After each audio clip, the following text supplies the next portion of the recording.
Hello friends, welcome to Sumitra stories Telugu. మనం ఈ వీడియోలో సమ్మక్క సారక్క విందు భోజనం అనే స్టోరీ గురించి తెలుసుకుందాం. రామభద్రాపురంలో గోవిందయ్య సత్య దంపతులు నివసిస్తూ ఉండేవారు. వాళ్లది ఆర్థికంగా మంచి కుటుంబం. కాని ఉన్న ఒకే ఒక లోటు, వాళ్లకి పెళ్ళయి 10 ఏళ్లు గడుస్తున్నా కూడా పిల్లలు లేరు. పిల్లల కోసం సత్య చేయని పూజలేదు, నోయని నోమూ లేదు, తొక్కని గుడి గడపలేదు. ఇంత చేసినా పిల్లలు పుట్టకపోవడంతో చాలా నిరాశకు గురయ్యారు ఆ దంపతులిద్దరూ కూడా. ఒకరోజు సత్య నిద్రపోతున్నప్పుడు రాత్రి కలలో వాళ్ల గ్రామదేవతలైన సమ్మక్క సారక్కలు కనిపించారు. అప్పుడు అనిపించింది సత్యకి, పిల్లల కోసం అన్ని ప్రాంతాలు తిరిగాం కాని మన ఊరిలో ఉన్న దేవతలను దర్శించుకోలేదని. వెంటనే నిద్రపోతున్న భర్తను లేపి, ఏమండి, నాకు ఇప్పుడే కల వచ్చింది. దానిలో మన ఊరి గ్రామదేవతలైన సమ్మక్క సారక్క కనిపించారు. అవును సత్య, ఇప్పటి వరకు మనం పిల్లల కోసం అన్ని గుళ్ళు తిరిగాము కదా. మన ఊరి గ్రామదేవతలను ఎలా మర్చిపోయాము? మనం చాలా పెద్ద పొరపాటు చేశాము. అవునండి, మనం తెల్లవారగానే బయలుదేరి సమ్మక్క సారక్కల దగ్గరికి వెళ్దాం. ఈరోజు అక్కడికి వచ్చే భక్తులకు అన్నదానం కూడా చేసి వద్దామండి. సరే, ఇక పడుకో. మళ్ళీ తెల్లవారే లేవడం కష్టమవుతుంది. పడుకుందామని అనుకున్నారే కాని ఇద్దరిలో ఎవరికీ కూడా నిద్ర పట్టలేదు. తెల్లవారగానే ఇద్దరూ కూడా స్నానాలు చేసి సమ్మక్క సారక్క గుడి దగ్గరకు వెళ్లారు. అక్కడ ఆ రోజు అంతా కూడా అమ్మవార్లకు సేవ చేసుకుంటూ వచ్చిన వారందరికీ కూడా అన్నదానం చేసి చీకటి పడే సమయానికి ఇంటికి చేరుకున్నారు. వాళ్ళు సమ్మక్క సారక్క గుడికి వెళ్లి వచ్చిన తరువాత రోజు ఒక సాధువు గోవిందయ్య ఇంటికి వచ్చాడు. ఎవరు స్వామి మీరు? భోజనాల సమయం అవుతోంది. మీలాంటి పుణ్యాత్ములకు భోజనం పెట్టడం మా అదృష్టం. కాబట్టి మీరు మా ఇంటి దగ్గర భోజనం చేసి వెళ్ళండి. తప్పకుండా తల్లి, కానీ నాకు ఒక నియమం ఉంది. నేను ఆ దేవుడి ఆలయాల్లోకి తప్ప ఎవరి ఇంట్లోనూ అడుగు పెట్టను. నాకు ఇక్కడే అరుగు మీద భోజనం వడ్డించు. సాధువు అడిగినట్టుగానే సత్య ఆ సాధువుకు ఇంటి బయటనే అతడు తృప్తి చెందేలా భోజనం పెడుతుంది. భోజనం చేసిన తర్వాత ఆ సాధువు సత్యకి ఒక మామిడి పండును ఇస్తాడు. దాన్ని ఆ సమ్మక్క సారక్కల దగ్గర ఉంచి భక్తితో తినమని చెప్తాడు. ఆ మామిడి పండు తీసుకోగానే సత్యకు ఏదో తెలియని అనుభూతి కలుగుతుంది. ఆ సాధువు వెళ్ళిపోయిన కొంతసేపటికి గోవిందయ్య ఇంటికి వస్తాడు. బయట నుండి ఎన్నిసార్లు పిలిచినా కూడా సత్య పలకదు. ఏమిటి సత్య, అంత పరధ్యానంగా ఉన్నావు? చేతిలో ఆ మామిడి పండేమిటి? ఇందాక మనింటికి ఒక సాధువు వచ్చారండి. ఆయన మనింటి దగ్గర భోజనం చేసి ఆ సమ్మక్క సారక్కల ప్రసాదంగా ఈ మామిడి పండును నాకిచ్చారు. ఇలా వాళ్లు మాట్లాడుకున్న తర్వాత సత్య ఆ సమ్మక్క సారక్కలకి నమస్కరించి ఆ మామిడి పండును తింటుంది. అది తిన్న కొన్ని రోజుల్లోనే సత్య గర్భవతి అయ్యి నెలలు నిండిన తర్వాత 2 ఆడపిల్లలకు జన్మనిస్తుంది. అసలు పిల్లలే పుట్టరు అనుకున్న గోవిందయ్య సత్యలకు 2 పిల్లలు పుట్టేసరికి వాళ్ల ఆనందానికి అవధులు లేకుండా పోతాయి. ఇది నిజంగా ఆ సమ్మక్క సారక్కల ప్రసాదమే సత్య. లేకపోతే మనం గుడికి వెళ్ళి రాగానే మనకి ఈ రూపంలో ఆ తల్లులు బిడ్డని ప్రసాదిస్తున్నారు. స్వయాన ఆ సమ్మక్క సారక్కలే వీళ్లకు పుట్టారు అని భావిస్తారు వాళ్ళు. పేర్లు కూడా అవే పెడతారు వాళ్లకు. ఇద్దరినీ కూడా చాలా అల్లారుముద్దుగా పెంచుతూ ఉంటారు. ఆ 2 పిల్లలు కూడా ప్రతి విషయంలోనూ చాలా చురుకుగా ఉండేవారు. చదువులో కూడా ముందుండేవారు. ఇప్పుడు 10వ తరగతి చదువుతూ ఉండగా ఒకరోజు, ఎందుకేడుస్తున్నావక్కా? ఏమైంది? ఎవరైనా ఏమన్నా అన్నారా? చెప్పు, వాళ్ల తోలు వలిచేస్తా. నువ్వు క్లాసులో లేనప్పుడు మన ఫ్రెండ్స్ అందరూ కూడా నన్ను నల్లపిల్ల నల్లపిల్ల అని ఏడిపిస్తున్నారు. నేను నల్లగా పుట్టడం నా తప్పా? అస్సలు కాదు తల్లి, దేవుడిచ్చిన దానికి మనమేం చేస్తాం? అయినా నల్లగా ఉంటే మనుషులు కారా ఏంటి? కాని ఇప్పటి రోజుల్లో అందరూ తెల్లగా ఉన్నవాళ్ళని ఇష్టపడుతున్నారు కదా. నువ్వు అలా ఎప్పుడూ అనుకోకు. ఈ లోకానికి మంచిని చెప్పిన కృష్ణుడు నలుపు రంగు కాదా? అయినా నిజానికి మంచి మనసు లేని మనిషికి ఏ రంగు ఉండి ఎంత అందంగా ఉంటే ఏం లాభం? నువ్వు వాటికోసం ఆలోచించకు తల్లీ. ఇలా సత్య తన బిడ్డలకు ఏది మంచో ఏది చెడో చక్కగా వివరించి చెప్పింది. ఆ రోజు నుండి వాళ్ళిద్దరూ కూడా ఎవరైనా ఎగతాళి చేసి మాట్లాడే మాటలను పట్టించుకోవడం మానేశారు. వాళ్ల దృష్టి మొత్తం పూర్తిగా చదువు మీద పెట్టి శ్రద్ధగా చదువుకునేవారు. వాళ్ల డిగ్రీ పూర్తయిన వెంటనే ఇద్దరూ కూడా వాళ్ల ఊరిలోనే పేదలకు పని కల్పించేలా ఒక వ్యాపారం మొదలుపెట్టారు. ఒకరోజు కుటుంబం మొత్తం కలిసి పెళ్లికి వెళుతుంటే కారుకు యాక్సిడెంట్ అవడం వల్ల గోవిందయ్య, సత్యకి బాగా గాయాలయ్యాయి. వారిని హాస్పిటల్కు తీసుకెళ్లారు సమ్మక్క, సారక్కలు. మీరిద్దరూ మా బంగారాలు. మీరు మాకు ఒక మాట ఇస్తారా? ఇప్పుడు ఈ మాటలెందుకమ్మా? మీరు కోలుకున్న తర్వాత మనమందరం కూర్చుని మాట్లాడుకోవచ్చు. అది కాదు తల్లి, మేము ఇంకా బ్రతకమని మాకు తెలుస్తుంది.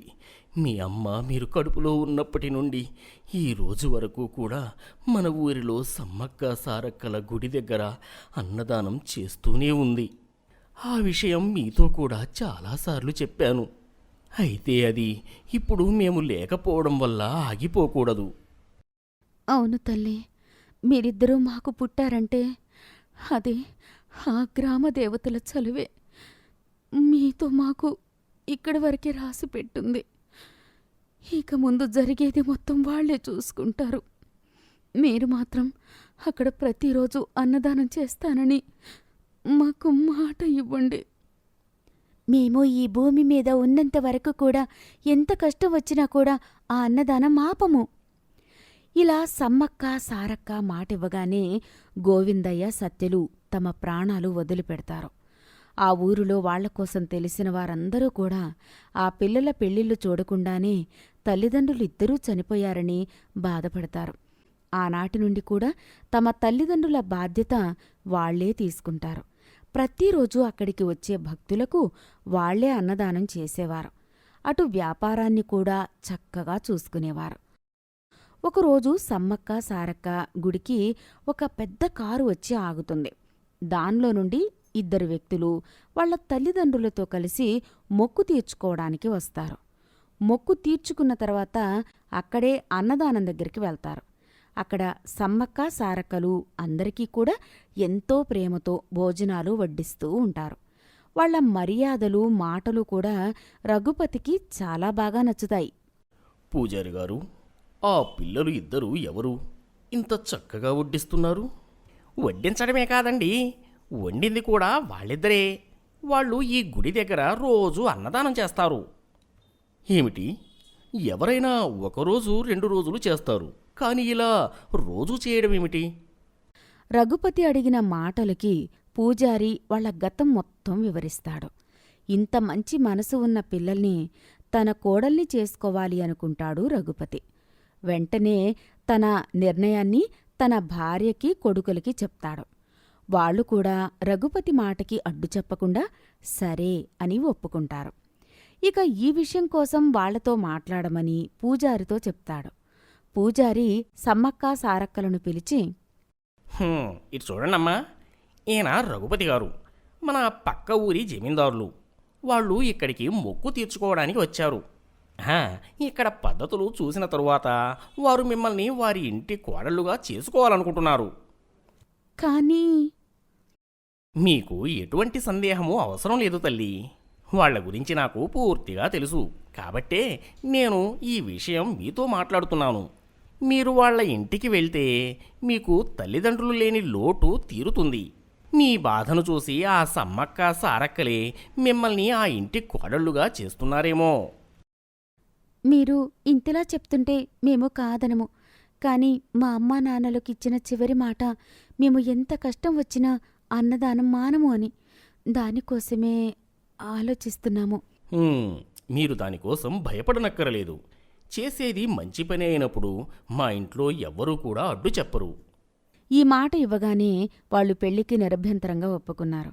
ఆ సమ్మక్క, సారక్కల సన్నిధిలో ఈ సమ్మక్క, సారక్కల పెళ్లి వైభవంగా ఊరి ప్రజల అందరి మధ్యలో చాలా ఘనంగా జరిగింది. మొగల్రాజపురం అనే ఊరిలో సూర్యనారాయణ, సులోచన అనే అన్నా చెల్లెళ్ళు ఉండేవారు. ఇద్దరికీ పెళ్ళిళ్ళైనా కూడా ఇద్దరూ కూడా ఒకే ఊరిలో పక్కపక్క ఇళ్లలోనే ఉండేవారు. సులోచనకి సూర్యనారాయణకి పెళ్ళయ్యేసరికి ఒక 5 ఏళ్ల పిల్లవాడు ఉండేవాడు. చూడ్డానికి కొంచెం నలుపు ఛాయగా ఉండేవాడు, కాని చాలా చురుకుగా ఉండేవాడు. సూర్యనారాయణకి పెళ్ళైన ఏడాదికే ఒక చక్కటి ఆడపిల్ల పుట్టింది. ఆ పిల్ల ఎర్రగా చాలా అందంగా ఉంది. సూర్యనారాయణ కూతురు పుట్టినప్పుడే వాళ్ళందరూ అనుకున్నారు ఆ పిల్లని సులోచన కొడుక్కి ఇచ్చి పెళ్లి చేయాలని. కాలక్రమేణా వాళ్ళు పెరిగి పెద్దవాళ్ళవుతున్నారు. రోహన్ ఇప్పుడు 3వ తరగతి చదువుతున్నాడు. ఇప్పుడు కావ్యాని కూడా అదే స్కూల్లో చేర్పించారు. ఒకరోజు పిల్లలందరూ ఆడుకుంటూ ఉండగా ప్రకాష్ బాగా ఏడుస్తూ ఉంటాడు. ఎరా ప్రకాష్, ఏమైందిరా? ఎందుకు ఏడుస్తున్నావు? చెప్పరా ఏమైందో, లేదంటే ఇక్కడ ఎవరైనా ఏం జరిగిందో చెప్పండిరా. సార్, ఈ ప్రకాష్ గాడిని మా బావ రోహన్ కొట్టాడు, అందుకే వాడు ఏడుస్తున్నాడు. కావ్య అలా చెప్పగానే పీటీ సార్ రోహన్ని ఆ రోజు మొత్తం క్లాస్ రూమ్ బయటే నిలబెడతాడు. నిజానికి రోహన్ ప్రకాష్ని కొట్టడానికి కారణం ఏంటో కావ్యకి తెలీదు. ఆ ప్రకాష్ మిగిలిన అందరి పిల్లల మీద ఇసుక పోస్తుంటే రోహన్ అది చూసి వాడిని ఒక దెబ్బ వేస్తాడు. అది మాత్రమే చూసిన కావ్య రోహన్ ప్రకాష్ని ఊరికినే కొట్టాడు అనుకుని అలా చెప్తుంది. ఆ రోజు రోహన్ ఏడుస్తూ ఇంటికి వెళ్తాడు. ఏమైందిరా? ఎందుకలా ఏడుస్తున్నావు? ఈరోజు స్కూల్లో నన్ను రోజంతా ఎండలో నిలబెట్టారు. దీనంతటికి కారణం ఆ కావ్యనే. దానికి తెల్లగా ఉంటానని పొగరు, అందుకే అదంటే నాకు చిరాకు. ఎందుకురా దాన్ని అలా అంటావు? అది కూడా చిన్నపిల్ల కదా. అది ఆ ప్రకాష్ గాడు అందరి మీద ఇసుకపోవడం చూసి ఉండదులే. కావాలంటే నేను అడుగుతానులే దాన్ని. లక్ష్మి కావ్యాన్ని పిలిచి అడుగుతుంది. నాకు ప్రకాష్ అలా చేశాడని తెలీదత్తా. సారీ బావా, నేను ప్రకాష్ గాడు అందరి మీద ఇసుక వేయడం చూడలేదు. నువ్వు నన్ను కావాలని కొట్టించావు, నాకు తెలుసు. అందుకే నువ్వంటే నాకు ఇష్టం లేదు అని ఏడుస్తూ అక్కడ్నుంచి వెళ్ళిపోతాడు. కావ్య తెలియకుండా వాళ్ళ బావని కొట్టించినందుకు బాధపడుతుంది. రోహన్ పెరిగి పెద్దవాడవుతున్నా కూడా కావ్య మీద కోపం మాత్రం తగ్గదు. కాని కావ్యకి వాళ్ళ బావ రోహన్ అంటే చాలా ఇష్టం. ఎప్పుడూ వాళ్ళ ఇంటి దగ్గరే ఉంటూ ఉండేది. ఒకరోజు లక్ష్మి, ఒరేయ్, ఈరోజు చేపల పులుసు చేశాన్రా, ఇది తీసుకెళ్ళి అత్తయ్య వాళ్ళ ఇంట్లో ఇచ్చేసిరారా. నేను చేసిన చేపల పులుసు అంటే కావ్యకి చాలా ఇష్టం. మామూలుగా అది అత్తకిచ్చిరమ్మంటే ఖచ్చితంగా ఇచ్చి వచ్చేవాడిని. కానీ ఆ కావ్యకి చేపల పులుసు ఇష్టమని చెప్పిన తర్వాత నేను ఇది ఎలా తీసుకువెళ్తాను అనుకున్నావు? అక్కడ అత్తయ్య, ఇక్కడ నువ్వు కలిపి దాన్ని పందిలా మేపుతున్నారన్నమాట. నీ కాబోయే పెళ్ళం మీద నీకు ఎంత ప్రేమరా? అది లావుగా అవ్వకూడదని ఇప్పటినుండే ఎంత ఆలోచిస్తున్నావు?